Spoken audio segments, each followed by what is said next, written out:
modern man of war is a formidable sight, especially to a new officer as he reports aboard. He salutes the quarterdeck with self-conscious pride. The Columbia is his first ship. A sub-lieutenant may be a long way from an admiral, but an appointment to HMCS Columbia is a start. Classmates once, shipmates now, their college years lie behind them, and ahead lies the voyage. Hands the stations for leaving harbor. Special sea duty men close up. And because they have something to prove, they are eager to set sail. Let's go forward. Let go aft.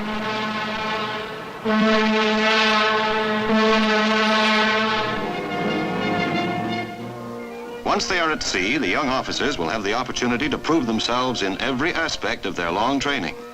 In seamanship, in engineering, in weapons, in all the extensive technical knowledge required to sail a fighting ship. To prove themselves as officers, worthy to command men and ships, worthy to serve in the Royal Canadian Navy.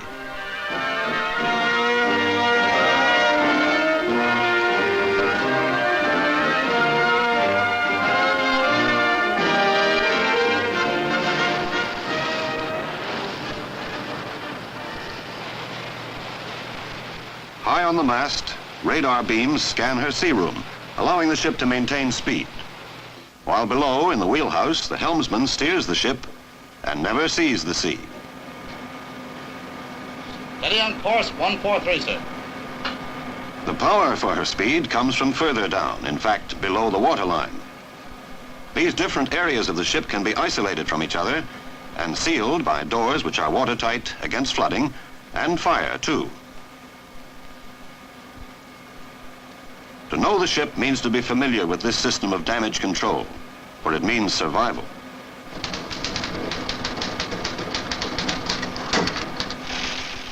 Communications link the fighting units together, whether they're the units of a complex ship or the far-flung units of a navy.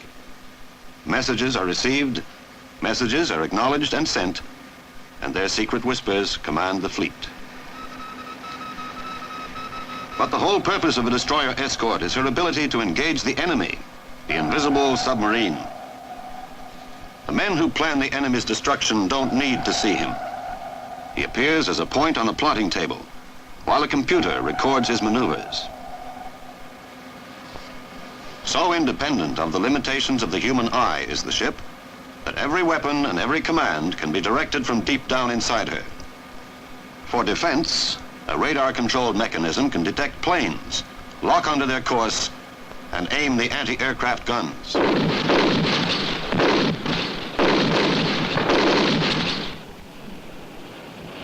Marksmanship once depended on the gunner's timing of a heavy sea. These anti-submarine mortars are controlled electronically. They automatically compensate for the roll and pitch of the ship as they aim themselves at their unseen target.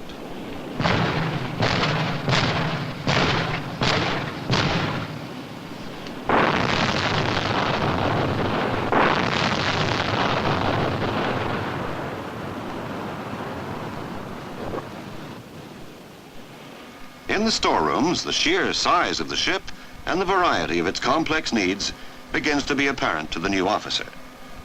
Food alone for 250 men who may be at sea an indefinite time presents a larger problem of supply than he anticipated. But it isn't simply quantity. There's the problem of planning menus, too. What fresh food to take on at the port of call? How much? What shall we have for lunch a week from Saturday? And for dessert?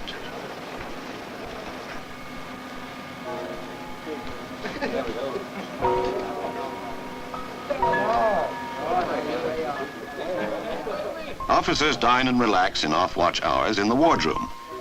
Here, conversation replaces the command, and here, rank is set aside. The getting acquainted period is over for the new sub-lieutenants. Familiar now with ship and crew, routine is set, and soon enough, they find their roles on board.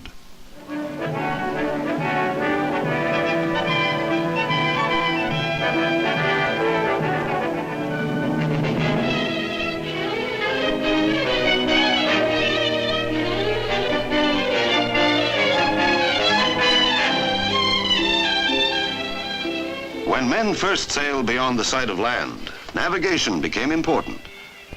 On a vast and trackless ocean, the sun was a bright beacon, and still today it serves the navigator. And as he takes bearings of the rising sun, another day begins on board. Wakey, wakey, wakey. Direction, speed, winds, and ocean currents must all be calculated by the navigator to determine the ship's position and her progress. His is the first science of the sea, and complicated now beyond the dreams of Columbus or Magellan. But navigation must be mastered by the man who hopes that he too one day will be an officer of the watch.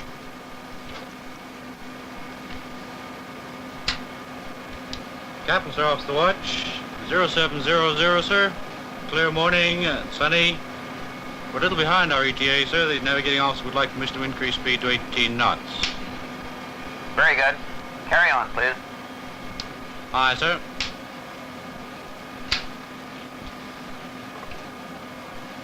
Revolutions 196. And engineering must be mastered too. Complexities of engines, revolutions, boilers, fuel, and steam are no longer a separate world. The new officer today must be experienced in every facet of his ship. The sub-lieutenant has a chief petty officer to guide him during his session down below, a specialist with as much as 15 years' experience with ship's machinery. For all officers must comprehend and be able to direct the resources of the engine room. Here is generated all the power the ship depends on. Power to steer and maneuver, power to aim the guns and operate the instruments, power to drive her into battle.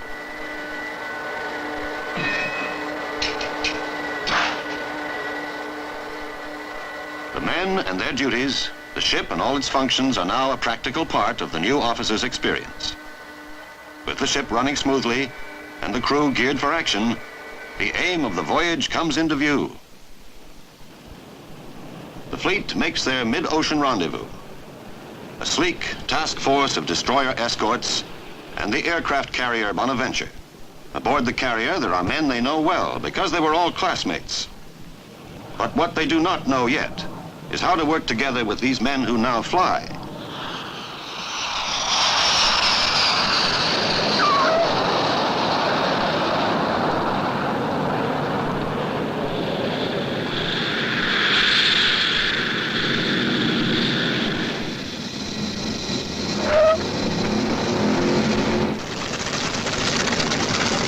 Aboard the submarine, there are classmates too.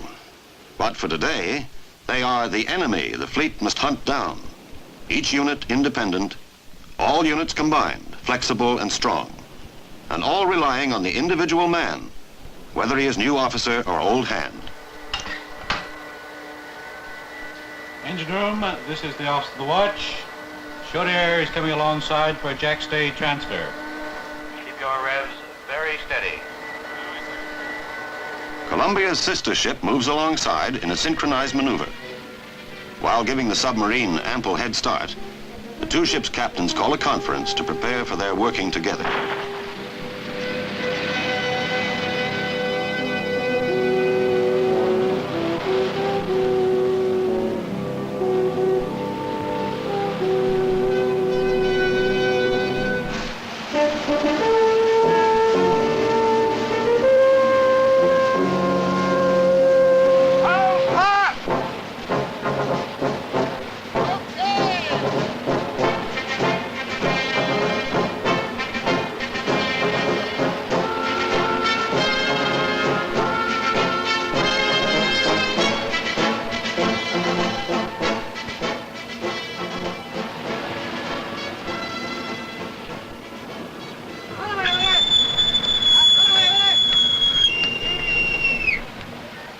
The cooperative effort of the fleet has a harder test to come.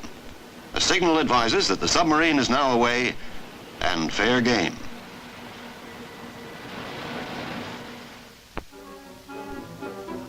Through infinite fathoms of ocean, the fleet's trained senses grope systematically. Contact has been made twice and lost again. In the past hour, no new report. An Argus is flown out from shore to join the search, and the area is combed a third time by the carrier's planes.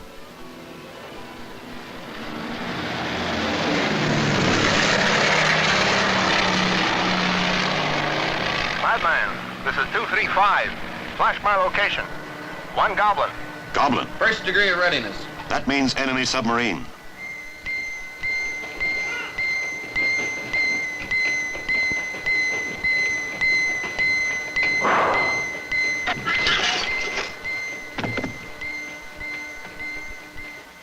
Each station is quickly manned, and the ship closed up for action, tense and silent.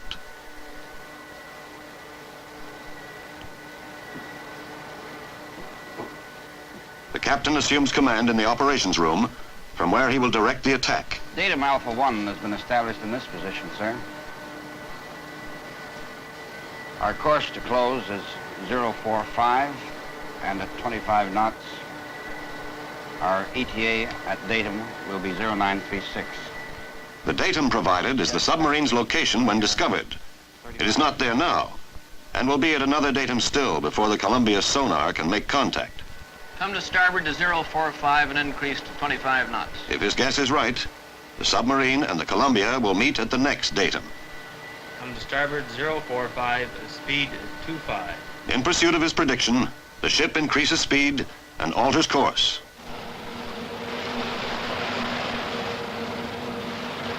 Radar holds on to the reporting plane till the ship is close enough for sonar. Echo, bearing red 20. 027. Range 3,200 yards. 030. Now, all the years of training and drill are to be proved in the action of a single moment, a single test. The instrument, which is the ship, sensitive, lethal, and accurate, must nevertheless be guided by men. Some of these men are new, and on a team, one man can lose the game. 045. 2,100. 048. 2,000. 051. 1,900. Switch to fire. Now they and the ship's automatic gear are committed. Too late to correct errors. All they can do is wait. 054. 1,600. 056. 1,500.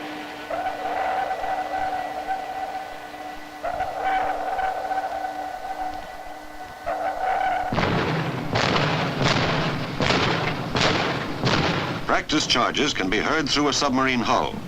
Success or failure is judged by the sub itself, and a hit is declared by a smoke marker.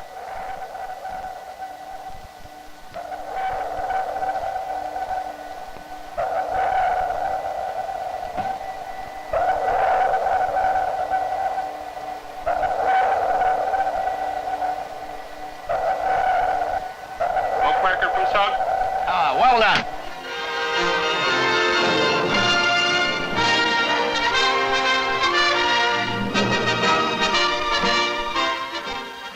A modern man of war is a formidable sight to a new officer. But soon enough, she becomes a formidable ally too.